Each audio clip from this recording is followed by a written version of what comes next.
Hola, mi nombre es Nicole Stephanie Miranda Cuya.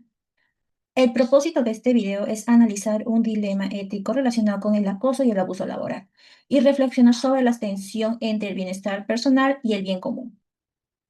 Voy a contar una experiencia real que me marcó mucho. Ocurrió cuando estaba por egresar como dibujante técnico mecánico en el Senate. Para poder egresar necesitábamos hacer prácticas laborales y yo conseguí una oportunidad en un taller mecánico en San Juan del Urigancho. En ese taller trabajamos el jefe, varios compañeros hombres y dos compañeras mujeres, una amiga y yo.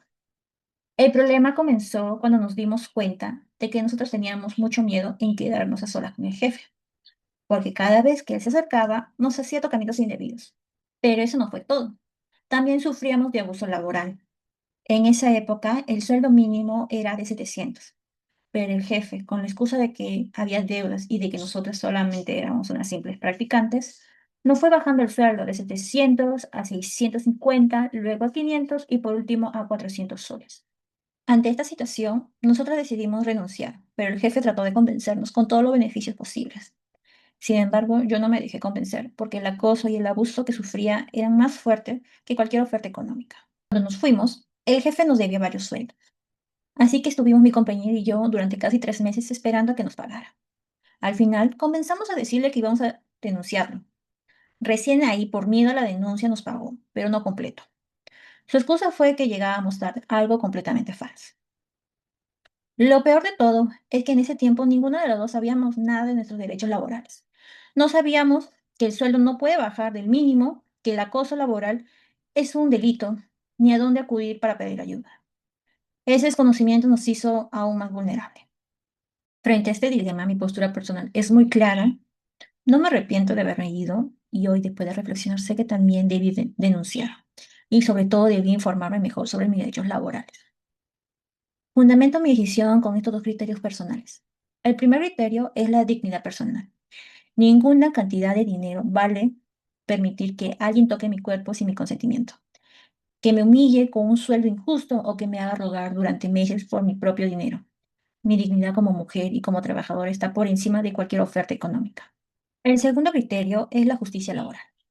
No es justo que un jefe pague menos del sueldo mínimo, que invente excusas falsas como las tardanzas para pagar menos, que retenga los sueldos por meses y que solo pague cuando las víctimas amenazan con denunciar. La justicia laboral es un derecho, no un favor. Las consecuencias de mi decisión fueron varias. Para mí, perdí los beneficios económicos. Tuve que buscar otra práctica y pasé casi 3 meses peleando por mi sueldo impago. Pero a cambio, recuperé mi tranquilidad, mi autoestima y aprendí una lección dura, pero necesaria sobre mis derechos. Para mi compañera, verme ir y pelear por el sueldo que le dio valor para no aceptar abusos en el futuro. Esto se relaciona directamente con los conceptos del curso como la ética del cuidado, la justicia laboral y el bien común.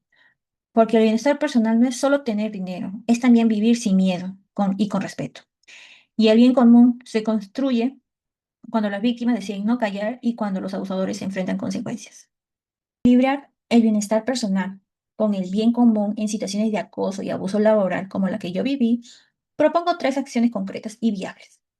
Número 1. Informarse sobre los derechos laborales del primer día de trabajo o práctica. En mi caso, si hubiera sabido que el sueldo mínimo no se puede bajar, que el acoso sexual laboral es un delito y que existen instituciones como la SONAFIL y el Ministerio de Trabajo para denunciar, habría actuado de manera muy distinta. Por eso recomiendo a cualquier practicante o trabajador joven que busque información en Internet, que pregunte a personas con más experiencia o que llamen a líneas gratuitas como la SONAFIL. Fundamento que el abuso laboral y el acoso prosperan en un desconocimiento. Si uno sabe cuáles son sus derechos, es mucho más difícil que exploten. En la implicancia, informarse toma tiempo y a veces da miedo, pero es la herramienta más poderosa para defenderse. Número 2. Documentar todo desde el primer día. Esto significa anotar en un cuaderno o en un celular las fechas, las horas, las frases exactas que dijo el acosador. Describir los tocamientos, los abrazos forzados, las excusas falsas. También guardar los recibos de sueldo, los comprobantes de pago, los mensajes de WhatsApp. Cualquier prueba de que el sueldo fue bajado por debajo del mínimo y que hubo pagos atrasados. En fundamento, sin pruebas, las denuncias por acoso y abuso laboral suelen quedar en nada. En la implicancia, requiere disciplina y valor para escribir lo que duele recordar, pero es una inversión en justicia futura. Número 3. Denunciar ante múltiples frentes, así de miedo, y si es posible hacerlo de forma acompañada. En mi caso debimos denunciar antes una FIL por el abuso laboral y ante la fiscalía o comisaría por acoso sexual laboral. Si el miedo es muy grande, se puede buscar apoyo en el Ministerio de la Mujer, la línea 100 o Centro de Conciliación Laboral gratuitos. También se puede denunciar de forma anónima en algunos canales. En el fundamento, multiplicar los frentes de denuncia hace más difícil que el caso sea ignorado y que el abusador quede impune. En la implicancia, el proceso puede ser largo y cansado emocionalmente, pero tener el respaldo de instituciones, otras víctimas o organizaciones de apoyo hace que el camino sea más llevadero. Mantengo firmemente que hice bien en irme. Mi salud mental y mi dignidad estaban primero. No me arrepiento de ni un segundo de haber priorizado mi paz interior sobre el dinero o los beneficios. Cambiaría muchas cosas. Primero, no haberme informado antes sobre mis derechos laborales. Si hubiera sabido lo que sé ahora, habría actuado de manera mucho más firme. Segundo, cambiaría mi silencio. No denuncié formalmente por miedo o desconocimiento, pero ahora sé que debía hacerlo. Tercero, no haber buscado ayuda. No sabía que existían líneas gratuitas, defensoras laborales o el Ministerio de la Mujer. Eso personal concreto. Primero, me comprometo a informarme sobre mis derechos laborales antes de aceptar cualquier trabajo o práctica y compartir esa información con mis compañeros o compañeras más jóvenes. Segundo, si en el futuro vuelvo a enfrentar o presenciar acoso o abuso laboral, no solo me iré, sino que denunciaré formalmente a SUNASFIL, el Ministerio de Trabajo o a la Fiscalía, y animaré a otras víctimas a hacerlo conmigo, ofreciéndoles mi apoyo emocional y mi compañía durante todo este proceso.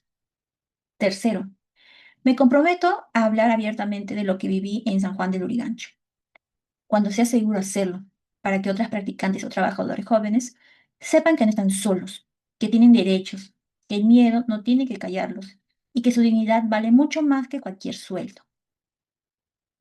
El impacto en mi bienestar personal, viviré sin culpa del silencio. Si algo vuelve a pasar, esta vez sí actuaré con todas las herramientas que ahora conozco.